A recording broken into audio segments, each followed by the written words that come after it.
같이 합독하겠습니다. 시작. 사령관 느부사라단이 예루살렘과 유다의 포로를 바벨론으로 옮기는 중에 예레미야도 잡혀 사슬로 결박되어 가다가 라마에서 풀려난 후에 말씀이 여호와께로부터 예레미야에게 하니라.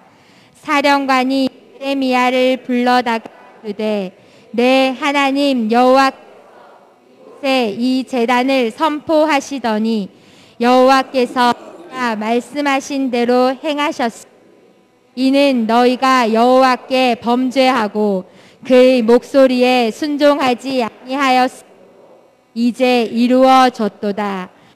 일이 너희에게 임한 것이니라. 보라, 내가 오늘 내 손을 풀어 너를 풀어주노니 만일 내가 나와 함께 바벨론으로 가는 것을 좋게 여기거든 가자, 내가 너를 선대하리라. 만일 나와 함께 바벨론으로 가는 것을 좋지 않게 여기거든 그만두라. 보라, 땅이 내 앞에 있나니 내가 좋게 여기는 대로 옳게 여기는 곳으로 갈지니라 하니라.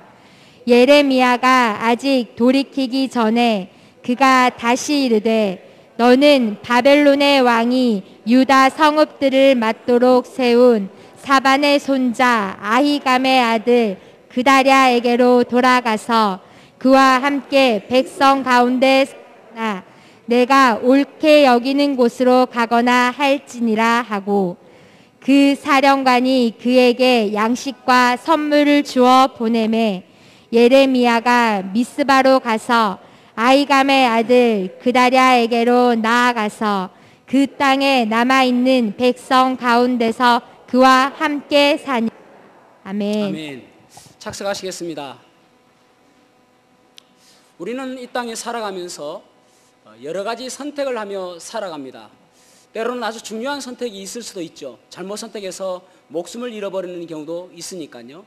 때로는 가벼운 선택도 있을 수가 있습니다. 그 선택의 기준이 무엇인가? 아브라함과 롯을 바라보면은 같이 이제 살다가 동거하다가 가축들이 많이 생기게 되었죠. 그래서 이제는 나누어져야 되겠다 싶어서 롯에게 이야기합니다. 네가 동하면 내가 서할 것이고 네가 서하면 내가 동하겠다. 어디를 선택할래? 라고 이야기하니까 롯이 바라봤을 때에 아주 비옥한 땅이 있고 그리고 또 그 땅은 아주 화려한 땅이었습니다. 그 땅을 선택했습니다. 그곳이 소돔과 고모라였습니다. 그 땅은 사실은 죄악이 가득한 땅이었죠.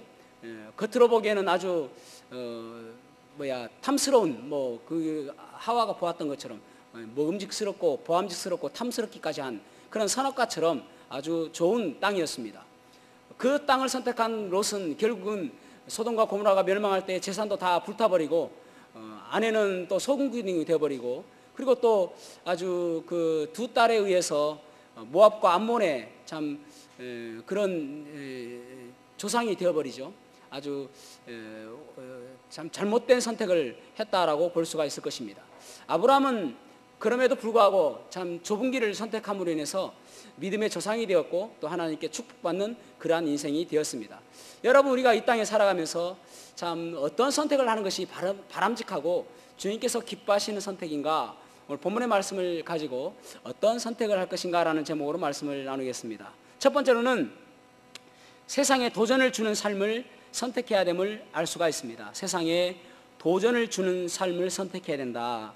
여기 보면은 바벨론의 사령관인 느부사라단이라는 사람이 이제 왜 유다가 멸망하게 되었는가 그것을 지금 이야기하고 있습니다. 자, 3절 말씀 다시 한번 읽어보겠습니다. 3절 시작.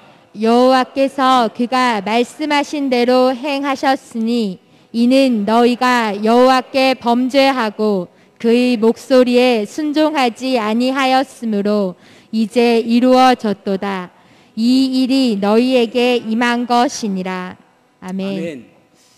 너희들이 어떻게 멸망했는가? 너희 남유다가 어떻게 해서 멸망했는가? 하나님을 사랑한다고 하면서 하나님을 따르지 않고 또 우상 숭배하고 또 죄악으로 가득했기 때문에 그래서 우리 손을 빌려서 너희들이 멸망한 것이다 라고 이야기하고 있습니다. 참 어떻게 생각하면 정확한 판단인데 이게 누구의 입에서 나왔냐가 참 중요하죠. 스스로가 우리가 이래서 멸망했구나가 아니라 이방인에 의해서 그들이 멸망한 이유를 지금 듣고 있다라는 말입니다.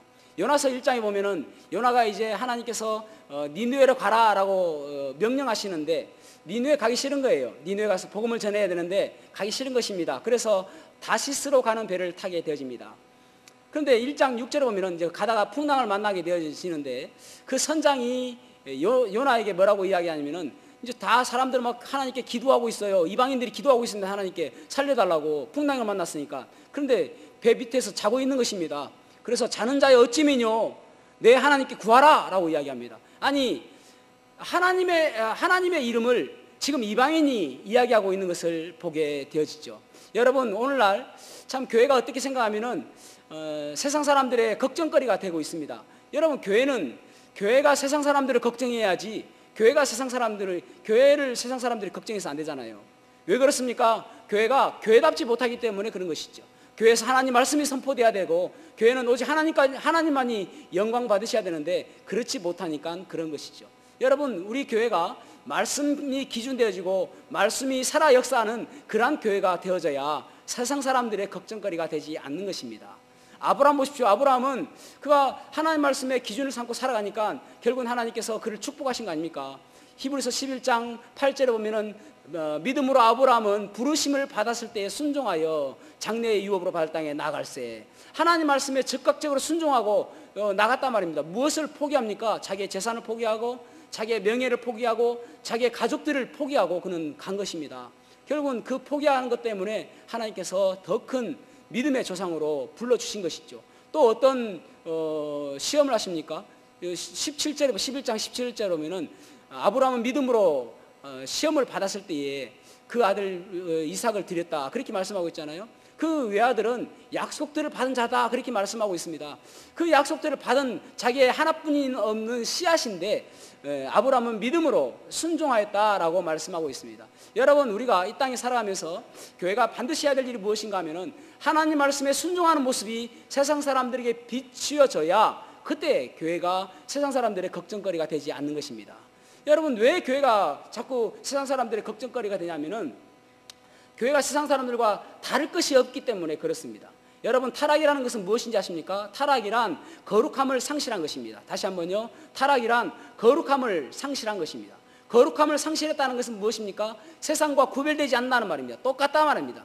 세상 사람들이 볼 때에 우리가 생각하는 중요한 것, 가치관, 그리고 세상 사람들이 중요하게 생각하는 가치관이 똑같다라고 생각하니까 그러니까 우리를 이 교회를 다르게 보지 않는 것이죠. 똑같다라고 보는 것이죠. 여러분 교회에 탐심이 들어오고 탐욕이 들어오면 더 이상 하나님이 보이지 않는 것입니다. 교회가 탐심과 탐욕이 다 사라져야 거룩한 곳이 되는 것입니다. 로마서 12장 2절에 그렇게 말씀하고 있잖아요. 너희는 이 세대를 본받지 말고 오직 마음을 새롭게 함으로 변화를 받아 하나님의 선하시고 기뻐하시고 온전하신 뜻이 무엇인지 분별하도록 하라. 세상 사람들 따라가지 마라. 세상 사람들이 중요하게 생각하는 것, 돈, 명예 그런 것 중요하게 생각하지 말고 오직 하나님의 이름만 높이는 그런 교회가 되어라. 여러분 교회에서 영혼들이 구원받고 교회에서 영혼들이 참 새롭게 변화되어지고 180도로 바뀌어지는 그런 모습이 끊임없이 있다면은 세상 사람들은 교회를 바라보며 부러워할 것입니다. 존경하게 될 것입니다. 그런데 그렇지 아니하고 교회가 세상 사람들과 똑같은 모습으로 가고 똑같은 단계로 넘어가고 똑같은 것을 중요하게 생각한다면은 교회는 더 이상 세상 사람들의 부러움이 아니라 걱정거리가 되어지는 것입니다. 여기 이방인들이 지금 이 이스라엘 사람들에게 이야기하는 것을 보십시오. 그건 이스라엘 사람들이 이야기해야 될 이야기잖아요. 그런데도 불구하고 그렇게 이야기하고 있잖아요. 교회는 그렇게 되어서는 안 되는 것입니다. 알베르트 까뮈가 쓴 오해라는 소설이 있습니다. 그 소설에 보면은 그 내용들을 전부 다 말씀드리기는 좀 시간이 너무 기니까요. 간단하게 말씀을 드리자면은 여관을 운영하는 딸과 어머니가 있습니다. 그 딸과 어머니는 20년 전에 집을 나간 아들을 기다리고 있습니다. 그리고 또 한 가지는 그 여관에서 돈을 많이 벌어서 빨리 그곳에서 탈출하고 싶은 마음이 있습니다. 그런데 아주 나쁜 악한 마음을 가지고 있는데 무슨 마음이냐면은 돈이 좀 있는 남자가 오면은 수면제를 먹여서 그 사람을 강에 빠뜨려 버려서 죽여버리고 그 사람이 가지고 있는 돈을 빼앗는 일을 했습니다. 그러던 어느 날 정말 멋지게 생긴 한 남자가 그 여관을 찾아왔습니다. 너무나도 멋지게 생겼고 너무나도 있어 보이는 사람이었습니다. 그런데 딸은 전혀 그런 거리낌이 없는데 어머니는 뭔가 좀 거리낌이 있는 것입니다. 이 사람만은 살려줬으면 하는 마음이 있는 것입니다. 딸에게 이야기합니다. 이 사람 좀 살려주자. 뭔가 좀 꺼림칙하다. 딸은 그렇게 이야기합니다. 아니, 우리가 처음부터 시작했던 일이고 앞으로 계속 해야 될 일인데 이 사람만이 살려줄 수가 있느냐? 안 된다 라고 이야기합니다. 그리고 나서 이제 엄마가 한번 그 방에 가보았는데 남자가 이미 독약을, 딸이 준 독약을 먹고 이미 죽은 거예요. 그리고 이제 시체를 다 처리하고 지갑에 돈이 많이 있는 것입니다. 그래서 돈을 가지고 아주 흡족해 하는 것이죠. 그런데 문제는 무엇이냐면은 그 지갑에서 여권이 떨어졌는데 그 여권을 보니까 20년 전에 집을 나간 아들인 것입니다. 사실은 그 아들은 돈을 많이 벌어서 이제 자기의 여동생과 엄마를 만나가지고 앞으로 이제 행복하게 살 그런 부푼 꿈이 있었던 것입니다. 이제 내일이면 내가 이야기해야 되겠다. 자기를 몰라보는 거예요. 너무 어렸을 때 나갔기 때문에. 그래서 내일이면 내가 이야기해야 되겠다. 그런 마음을 갖고 있었는데 그 내일을 기다리지 못하고 그냥 죽게 된 것입니다. 그러면서 이 제목이 오해라고 그랬지 않습니까? 사소한 오해로 오빠를 죽였다라고 그 동생은 이야기하는 것입니다. 누구나 다 오해를 하고 있는 것입니다. 여러분, 그 가운데서 메시지가 무엇이냐면은 그 희곡의 메시지가 무엇이냐면은 범죄는 어떠한 행운이 온다 할지라도 불행할 따름이다. 범죄는 어떠한 행운이 올지라도 불행할 따름이다. 여러분, 인간의 탐심은, 인간의 탐욕은 끝이 없습니다. 그래서 교회가 세상과 똑같은 마음으로 똑같은 탐심이 오면은 그때부터는 교회는 멸망하는 것입니다. 교회는 망하는 것입니다. 교회는 문 닫아야 되는 것입니다. 교회는 오직 하나님의 말씀만, 하나님 말씀이 기준이 되어지고 하나님 말씀만 세워지는 그것이 바로 교회여야 하는 것입니다. 요한복음 16장에 보면은 성령님의 사역에 대해서 말씀하는데 성령님께서 이 땅에 오시면은 성령님은 죄와 의와 심판에 대해서 책망하신다라고 말씀하고 있습니다. 여러분, 우리는 구원받은 그리스도입니다. 그래서 우리 안에 성령님께서 계십니다. 그렇다면 우리가 해야 될 일이 무엇인가? 죄에 대해서 책망하고 의에 대해서 책망하고 심판에 대해서 책망하는 것입니다. 죄에 대해서 강하게 이야기하는 것이죠. 이것은 죄다라고 이야기하는 그런 모습들이 교회에서 있어야 되는 것입니다. 교회가 마치 어떤 건강 세미나처럼 그렇게 되어서는 안 되는 것이죠. 그래서 교회의 가장 유일한 가장 중요한 사명이라 한다면은 죄를 회개하고 영혼들이 돌아서는 것, 예수님께서 나를 위해서 십자가에 달려 돌아가신 것을 깨닫고 믿음으로 예수 그리스도를 믿음으로 해서 구원받는 것, 이것만이 교회가 가장 중요하게 생각해야 될 일인 것입니다. 여러분, 오늘날 한국 교회에서 참 뜨거운 감자가 무엇이냐면은 동성애죠. 동성애. 몇 해 전에 미국에서 이 동성애 때문에 아주 논란이 있었을 때가 있었습니다. 그러니까 동성애에 대해서 동성애 부부가 왔을 때에 이 사람의 주례를 해주느냐 안 해주느냐, 이것이 논란이 되었습니다. 어떤 사람은 해주자, 그래도 교회가 사랑해야 되는데 어떤 사람은 아니다, 하지 말자. 왜 그렇죠? 죄니까. 여러분, 사랑과 죄는 다른 것입니다. 그 사람들을 사랑하는 것은 사랑하는 것이죠. 그렇지만은 죄는 죄라고 이야기할 수 있는 곳이 바로 교회여야 하는 것입니다. 그렇죠? 네. 암스테르담에 가면은 교회에서 마약을 준답니다. 왜 마약을 주는가? 마약을 하던 사람들이 돈이 떨어지면은 도둑질을 한다든지 강도짓을 하기 때문에 그 도둑질과 강도짓을 하지 않게 하기 위해서 마약을 나눠준다는 것입니다. 바람직합니까, 여러분? 그렇지 않죠, 여러분. 죄는 죄라고 이야기할 수 있는 곳이 교회여야 하는 것입니다. 차별금지법도 요즘에 또 아주 아직 통과가 안 되었기 때문에 참 다행한 일이죠. 지금 미국에서는 동성애 부부가 와가지고 주례해달라고 하면은, 미국은 있지 않습니까? 우리나라하고 좀 다른데 결혼 확인서에 목사의 사인이 반드시 들어가야 됩니다. 그래야 결혼이 성립됩니다. 그렇지 않으면 결혼이 성립이 안 되는 거예요. 예전에 제가 레드먼 선교사님한테 물어봤어요. 그러니까 맞다. 목사의 사인이 반드시 들어가야 그것이 결혼 신고를 할 수 있고 혼인 인정이 되어진다. 그렇게 이야기를 하더라고요. 그러니까 동성애 부부가 와가지고 우리에게 주례해 주세요 하면 나는 내 믿음이 동성애는 죄기 때문에 안 된다라고 하면은 지금 벌금 내야 됩니다. 왜 그런지 아십니까? 차별금지법이 통과되었기 때문에. 우리나라도 앞으로 그렇게 될 수가 있겠죠. 그래서 때로는 우리가 여러분 청혼하고 그런 부분이 있을 때는 적극적으로 해주는 것도 괜찮은 것이라고 저는 생각합니다. 어쨌든 교회에서는 죄는 죄라고 이야기할 수 있는 것이 우리의 모습이 되어야 되는 것입니다.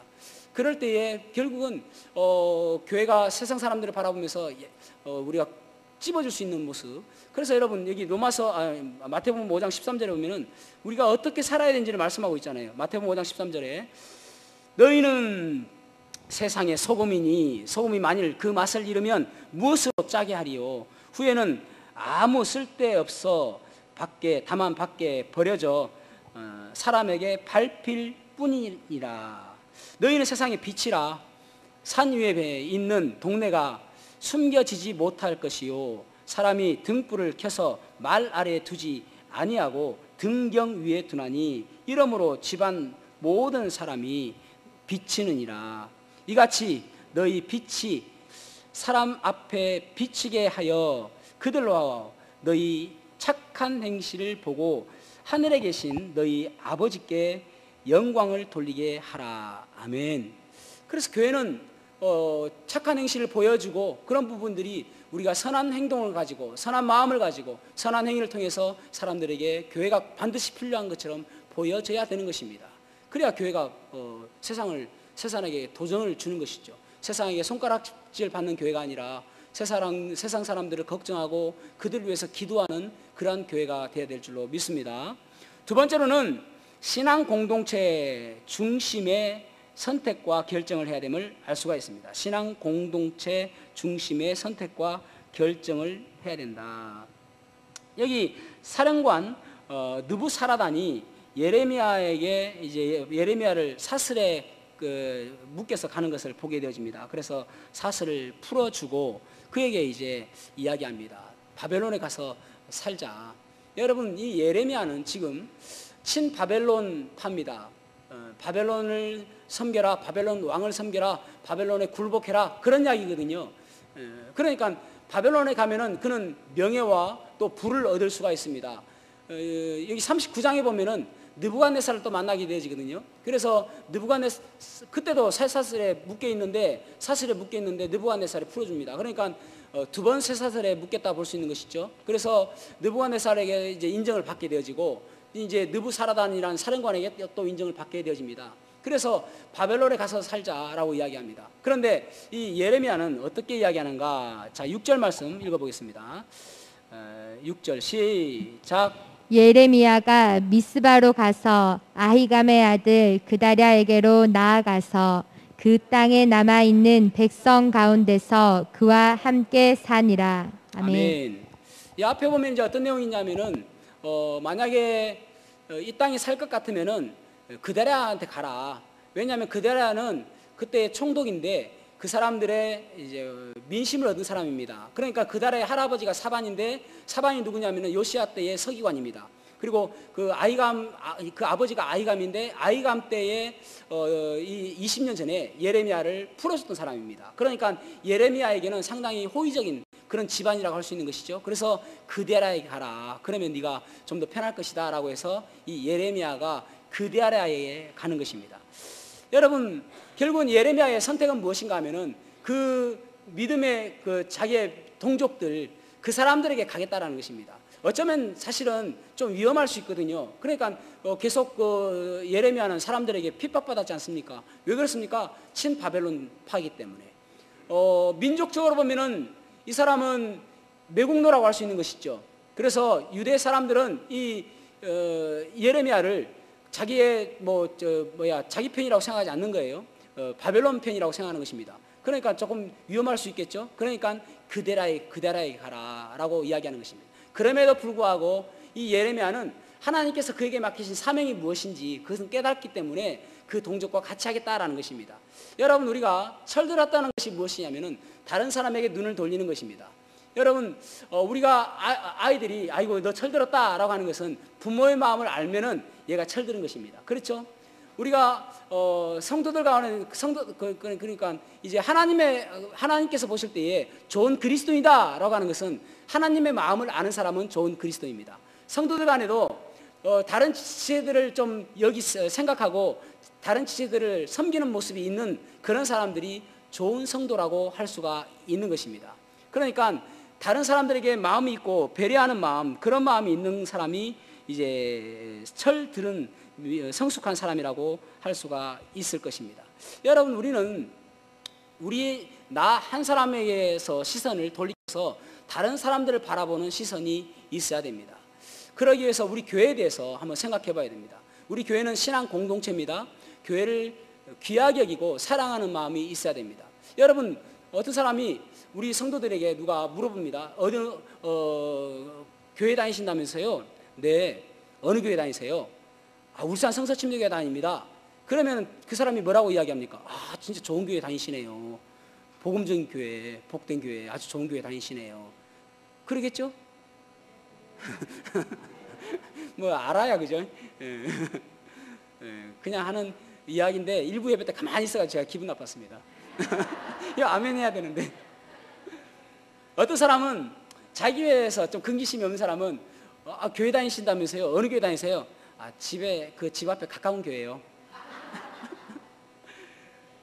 그래가지고 어떤 목사님은 개척했는데 교회 이름을 집 앞에 가까운 교회. 맨날 사람들이 집 앞에 가까운 교회예요. 집 앞에 가까운 교회예요. 그렇게 이야기하니까. 여러분, 우리가 교회에 대해서 사랑하는 마음과 또 이 교회에 대해서 긍지심이 있어야 됩니다. 이 교회를 귀하게 여기는 마음이 있어야 되는 것입니다. 예수님 당시에 많은 사람들에게 생각했던 것이 무엇이냐면은 팍스 로마나 사상입니다.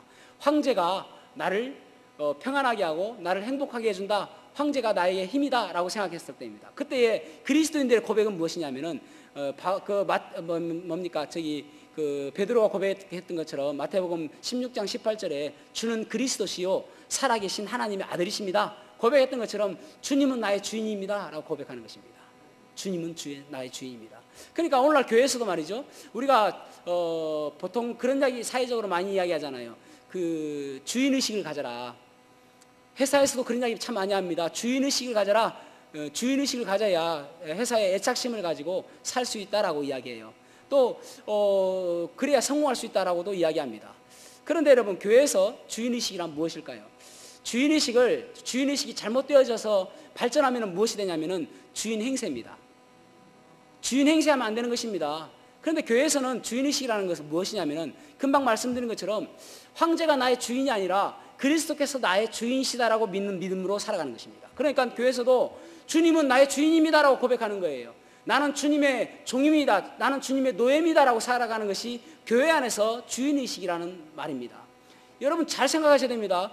교회에서 주인 행세하시면 안 되는 거예요. 주인의식이라는 것은 주님께서 나의 주인이십니다. 거기에서 여러분 정말 중요한 것이 무엇이냐면은 교회에는 계급이 없어야 됩니다. 누가 더 높고 누가 더 낮은 것이 아니라 누구나 다 교회에서는 섬기는 사람으로 나는 주님의 종입니다라고 하는 거예요.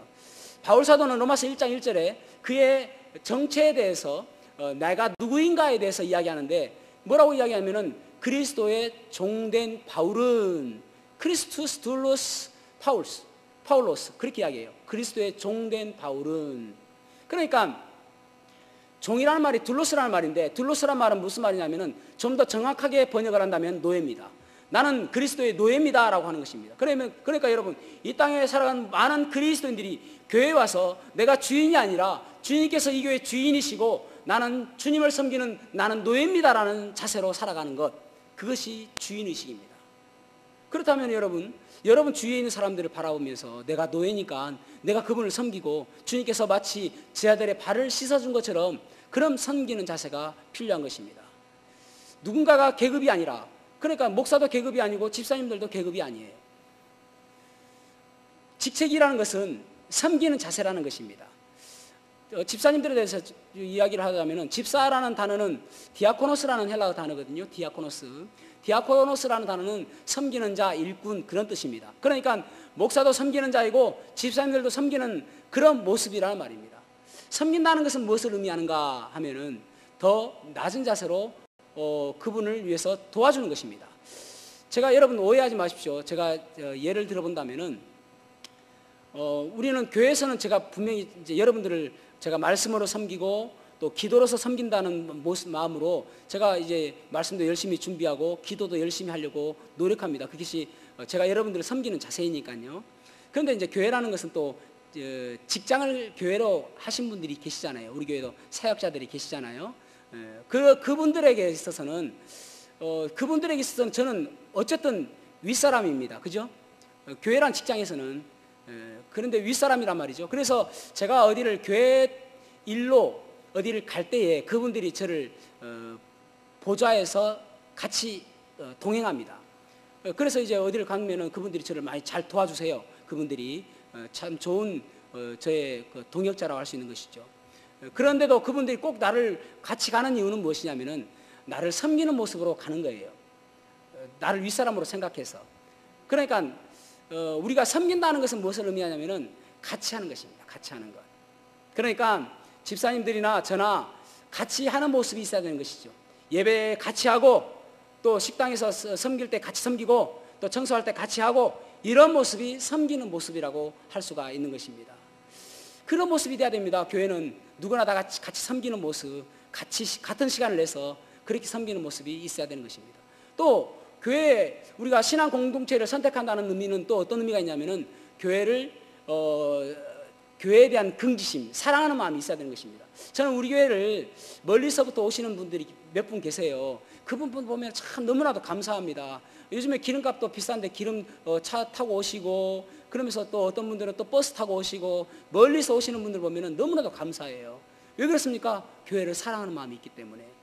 여러분 그래서 조금 민감한 부분이긴 하지만은 교회를 쉽게 옮겨서는 안 됩니다. 그만큼 교회에 대한 애착심이 없는 거예요. 교회를 옮기는 이유는 세 가지 때만 옮기셔야 됩니다. 여러분 기억하십시오. 첫째는 무엇이냐면은 내가 죽으면 옮기는 거예요. 죽으면. 죽었어도 저 오라고 하지 않습니다, 여러분. 죽으면 가셔야 돼요, 천국으로. 여기 계시지 마시고. 그래가지고 제가 새벽기도 올라오면 아이고 목사님 안녕하세요 하면 깜짝 놀립니다. 죽으시면 가셔야 돼요. 그 다음에 두 번째는 이사를 멀리 갔을 때에 오기가 너무나도 힘든 거리. 전에 제가 보니까요, 제일성서침례교회에 보니까 서울에서 부산까지 오시는 분이 계세요. 비행기 타고. 그렇게까지는 제가 이야기하지 않습니다. 그러니까 멀리 가셔서 오시기가 어려운 조건으로 이사를 가시면은 옮기셔야 됩니다. 그 다음에 이제 이것이 무엇이냐면은 교회가 말씀이 변질되었을 때에 다른 복음을 전할 때에 그럴 때에 교회를 옮기셔야 됩니다. 이단 교회 열심히 가실 필요 없습니다. 옮기셔야 되죠. 그러니까 그럴 때는 옮기셔야 됩니다. 이 세 가지 외에는 여러분 교회 옮기시면 안 됩니다. 누군가의 관계가 안 좋고 누군가의 뜻이 내 뜻과 달라서 그래서 교회 옮기시면 안 됩니다. 그러면은 다른 데 가면 또 그런 분 만난다니까요. 박자매 나 싫어. 그래서 가면은요 박플러스 자매 만납니다. 똑같은 사람 만나는 거예요. 그러니까 여러분 마음이 달라서 또 내 뜻과 달라서 내 생각과 달라서는 옮기시면 안 되는 거예요. 그것은 교회를 사랑하는 마음이 아니에요. 그러니까 그 외에는 교회를 옮기시면 안 되는 것입니다. 교회를 사랑하고 교회를 선택하고 그래서 교회 선택하는 게 중요한 것이죠. 내가 교회를 선택하는 것이 아무렇게 선택하는 것이 아니라 기도하는 가운데 교회를 선택함으로 그 교회에 눌러앉을 마음으로 선택하셔야 되는 것입니다. 자, 그 다음에 이제 우리가 무엇을 선택하느냐에 따라서 세 번째로는 연단을 피하지 않는 선택을 해야 된다. 연단을 피하지 않는 삶을 선택해야 된다는 것입니다. 자, 9절 말씀 한번 읽어보겠습니다. 9절 시작. 사반의 손자 아이감의 아들 그다랴가 그들과 그들의 사람들에게 맹세하여 이르되 너희는 갈대아 사람을 섬기기를 두려워하지 말고 이 땅에 살면서 바벨론의 왕을 섬기라. 그리하면 너희에게 유익하리라. 아멘. 이 그다랴도 유대인이거든요. 이 그다랴가 뭐라고 이야기하냐면은 바벨론의 왕을 섬겨라. 그리하면 너희에게 유익할 것이다 라고 이야기합니다. 그런데 지금 그데랴가 이야기하는 이 말은 결국은 예레미야가 이야기한 말과 똑같은 이야기입니다. 그러니까 여러분, 어떤 사람은 오해해요. 왜 예레미야가 그 침략국을 섬기라고 하는지. 그런데 예레미야는 우리가 선지자라고 이야기하는데 사실은 조금 잘못된 번역입니다. 선지자라고 번역하기보다는 대언자라고 번역하는 것이 더 올바른 표현입니다. 그러니까 선지자들의 사명은 무엇이냐면은 하나님께서 주신 말씀을 그대로 백성에게 이야기하는 것입니다. 그러니까 이 바벨론을 섬기는 것이 하나님의 뜻이고, 바벨론에서 70년 동안 사는 것이, 포로로 사는 것이 하나님의 뜻이라는 것을 예레미야는 그가 좀 내키지 않을 수도 있어요. 자기네 백성들한테 그 이야기를 하고 싶지 않을 수도 있습니다. 그럼에도 불구하고 그 이야기를 하는 것입니다. 왜냐하면 하나님께서 하라고 하시니까. 저도 그렇거든요. 때로는 이번 주에는 어떤 말씀을 전할까 기도하는 가운데서 말씀을 정해요. 그런 가운데서 어떤 경우는 이 말씀을 하면 누가 좀 걸리기도 하고, 또 이 말씀하면 또 괜히 이 말씀을 하는 것인가 라고 생각할 때가 있습니다. 그럼에도 불구하고 하는 이유는 하나님께서 저에게 말하라고 하신 말씀을 전하기 때문에 그렇습니다. 여러분, 거짓 선지자가 무엇인지 아십니까? 거짓 선지자는 하나님께서 하신 말씀을 전하지 않는 것입니다. 분명히 여기 거짓 선지자들이 있거든요. 분명히 하나님께서는 70년 동안 포로 생활을 한다고 이야기하는데 2년이면 족하다라고 이야기하는 거예요. 거짓 선지자들입니다. 이 사람들도 선지자라니까요. 그런데 하나님 말씀대로 전하지 않는 것입니다. 여러분, 예레미야는 그래서 하나님 말씀을 전하고 있는데 그것이 무엇인가 하면은 너희들이 그 바벨론 왕을 70년 동안 섬기라는 것입니다. 여러분, 이 70년이라는 기간이 사람들이 생각할 때는 좀 긴 시간이라 할 수 있겠죠. 그러나 하나님께서 바라보실 때는 반드시 필요한 시간이기 때문에 그 시간을 주시는 것입니다. 여러분, 우리에게 고난이 올 수 있습니다. 이제 코로나19가 재확산되진다고 하는 그런 이야기 듣지 않습니까? 이럴 때 우리가 이 코로나를 통해서 더 하나님께 가까이 하고 하나님께서 기뻐하시는 모습대로 내가 빚어져야 되겠다, 그런 모습이 돼야 되는 것이죠. 그냥 내가 좀 편안하게 살았으면 좋겠다, 좀 연단이 없으면 좋겠다, 고난이 없으면 좋겠다, 그런 모습으로 사는 것이 아니라는 말입니다. 여러분, 우리에게 닥치는 모든 것들은 하나님의 계획과 하나님의 섭리 가운데 있습니다. 요셉이 노예로 팔려간 것이 하나님의 섭리였습니다. 그리고 노예로 팔려갔다가 7년 동안 풍년이 있었고 7년 동안 흉년이 있었는데 이것도 하나님의 섭리였습니다. 왜냐하면 그들이 이제 민족을 이루시기 위해서, 아브라함에게 약속하셨던 그 민족을 이루시기 위해서 가족과 같은 70명이 애굽으로 넘어갔습니다. 그리고 430년이 되었을 때에 그들은 300만 정도, 200만에서 300만 정도 되는 민족을 이루게 되었습니다. 반드시 필요했던 것이 무엇입니까? 요셉이 그곳에 갔어야 됐고, 요셉이 총리가 되어야 됐고, 그리고 흉년이 있어야 되었단 말입니다. 그 모든 것들이 고난처럼 보여지지만 이 모든 것들이 하나님의 섭리와 하나님의 뜻 가운데 있단 말입니다. 이 70년이나 세월이 그들은 길다고 생각할 수 있겠죠. 왜 나에게 우리에게 이런 고난을 주십니까? 라고 할 수 있겠죠. 그러나 그 70년이 필요한 것은 그들이 우상 숭배로 쩔어 있는 마음, 그리고 그 하나님께로부터 멀어져가 있는 마음, 그리고 범죄하는 그 죄악 가운데 있는 마음, 그 모든 것들을 다 떨치는데 이 70년이라는 시간이 걸리기 때문에 하나님께서는 그들에게 70년이라는 세월을 주신 것입니다. 여러분, 이스라엘 백성들이 출애굽했습니다. 그리고 광야를 40년 동안 돌았습니다. 왜 그렇습니까? 40년 동안 그들은 노예의 습성을 버려야 됐고 오직 하나님만을 섬기는 민족으로 거듭나야 했기 때문에 그들에게 필요한 시간이 40년이었던 것입니다.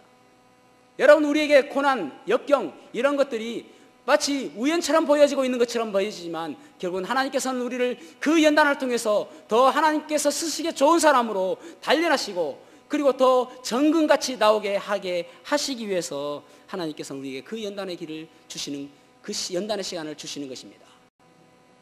제가 어렸을 때 저희 집에는 누에를 키웠습니다. 누에를 키우면은 누에가 뽕나무를 먹고 그리고 어느 정도 성장하게 되면은 누에 꼬치를 만듭니다. 그리고 그 안에 자기의 몸을 숨깁니다. 그런데 여러분, 대부분 벌레들이 나비를 보면은 그런 누에꼬치를 만들고 그리고 누에꼬치에서 이제 그가 이제 부화되어질 때에 그 누에꼬치를 조금 열고 그리고 자기의 날개로 그것을 열면서 나옵니다. 어떤 사람이 보니까 이 나비가 누에꼬치를 이렇게 찢으면서 나오는데 너무나도 힘들게 나오는 거예요. 그래서 이게 너무 힘든 것 같다 싶어가지고 그래서 이제 가위로 싹둑싹둑 잘라줬습니다. 넓게. 그러니까 너무나 쉽게 나오는 것입니다. 그런데 그렇게 나온 나비하고 또 다른 나비는 자기가 막 찢어가면서 날개로 찢어가면서 막 힘들게 나오면서 나오는 거예요. 그런데 힘들게 나온 나비는 창공 높이 날아가는데 이 가위로 찢어준 이 나비는 어느 정도 날아가다 푸득 떨어져 버리는 거예요. 왜 그런가 보았더만은 이 그 누에꽃을 찢어가면서 나올 때에 이 근력이 생기는 것입니다. 나비의 날개에 근력이 생기게 되지고 그 수분이 붙어있던 수분들이 다 떨어져 나가고 그러면서 날개 좋은 상태로 나오게 되는 것입니다. 그런 모든 과정들을 편하게 만들어준 나비가 날지를 못하는 거예요. 여러분, 결국은 우리에게 연단이 있고 고난이 있는 이유는 하나님께서 더 쓰시기에 좋은 하나님의 사람으로 빚기 위해서 우리에게 주신다는 사실을 기억하셔야 됩니다. 그래서 욥은 그렇게 고백하잖아요. 나의 주 오직 그가 시나니 나를 단련하신 후에 내가 정금같이 나오리라. 여러분, 우리가 정금같이 나오기 위해서 때로는 역경을 주시고 고난을 주신단 말입니다. 그 역경 가운데서 그 연단을 바라보며 내가 하나님께로 돌이켜야 될 것이 무엇인지, 하나님께서 원하시는 것이 무엇인지 다시 한번 우리 자신을 뒤돌아보는 귀한 시간이 되시기를 축복합니다. 사랑하는 성도 여러분, 우리가 날마다 주님 사랑한다고 고백하잖아요. 그런데 정말 주님 사랑한 모습으로 우리가 무엇을 선택할 때마다 이것이 주님께서 좋아하시는 일이구나, 주님께서 사랑하시는 일이구나, 주님을 내가 사랑하는 모습이구나, 그렇게 여러분 선택하고 있습니까? 순간순간 선택을 하는데 주님께서 원하시는 선택인지 아닌지를 물어보며 하고 있느냐는 것입니다. 홍민기 목사님이 쓴 하나님 중심이라는 책이 있는데 그 책에 보면 이런 내용이 나옵니다. 이집트가 현재 이슬람교를 믿는 사람이 90%입니다. 엄청나죠? 기독교를 믿는 사람이 10%입니다. 그런데 그곳에서 기독교를 믿는다는 것은 너무나도 어려운 일입니다. 왜냐하면 엄청난 박해가 있기 때문에 그렇습니다.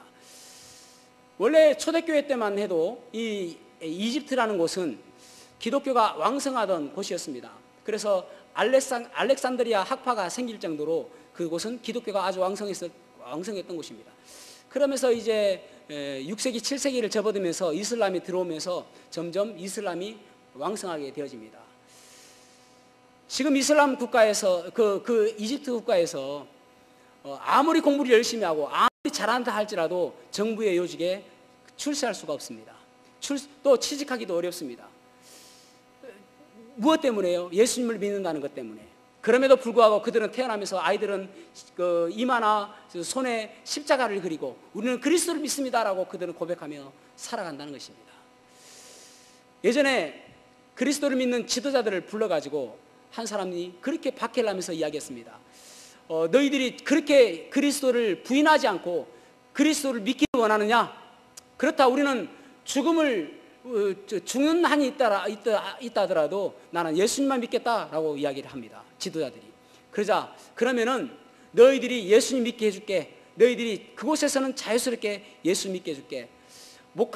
모카탐이라는 곳이 있는데 그 이집트에 모카탐이라는 그곳에만 너희들이 살아라. 더 이상 다른 곳에 나오지 말고 오직 그곳에서만 살아라. 그러면은 너희들이 그곳에서는 하나님을 예배해도 된다라고 이야기합니다. 그래서 그들은 그 모카탐이라는 곳에 거주하게 됩니다. 그런데 여러분, 모카탐이라는 곳은 어떤 곳이냐면은 이집트의 모든 곳에서의 쓰레기들을 그곳에 버립니다. 그러니까 모카탐에서 사는 이 그리스도인들은 어떻게 생활을 유지하냐면은 그곳에서 버려진 쓰레기를 분리수거해서 필요한 것들을 팔고 하면서 그들은 생명을 연장해 갑니다. 무엇 때문에요? 오직 예수님을 믿는다는 것 때문에. 그들은 과감하게 예수님을 선택하고 모카탐을 선택한 것입니다. 그들의 할아버지가 그곳에서 버려진 쓰레기를 주워가며 그곳에서 분리수거하며 살았고, 그들의 아버지가, 그들의 아들이, 또 그 아들의 아들이, 그들은 지금껏 그렇게 살아가고 있습니다. 오직 하나님을 믿는다는 것 때문에. 그리고 주일이 되어지면은 그들은 목욕을 하고, 그리고 깨끗한 옷을 입고 모카탐 그 동굴에 가서 2만 명 정도가 그들이 하나님을 눈물겹게 예배를 하는 것입니다. 지금 그렇게 하고 있습니다. 모카탐이라는 곳에 사람들 가지 못합니다. 왜냐하면 너무나도 냄새가 지독하기 때문에 그렇습니다. 쓰레기가 너무 많기 때문에. 그럼에도 그들은 그곳에서 나오지 아니하고 하나님을 예배하는 그곳에서 하나님을 예배하는 것입니다. 사랑하는 성도 여러분, 우리가 정말 주님 사랑한다고 고백하는데 주님 때문에 내가 포기한 것 있습니까? 주님 때문에 내가 버린 것 있습니까? 주님 때문에 내가 선택하는 데 있어서 주님 사랑하는 마음으로 내가 포기하며 선택하는 것이 있었냐는 것입니다. 그것이 우리들의 모습이 되어야 되는 것입니다. 선택할 때마다 여러분 고민하시며 선택하셔야 됩니다. 주님께서 기뻐하실 일인가 아니면 주님께서 슬퍼하신 일인가. 기도하시겠습니다.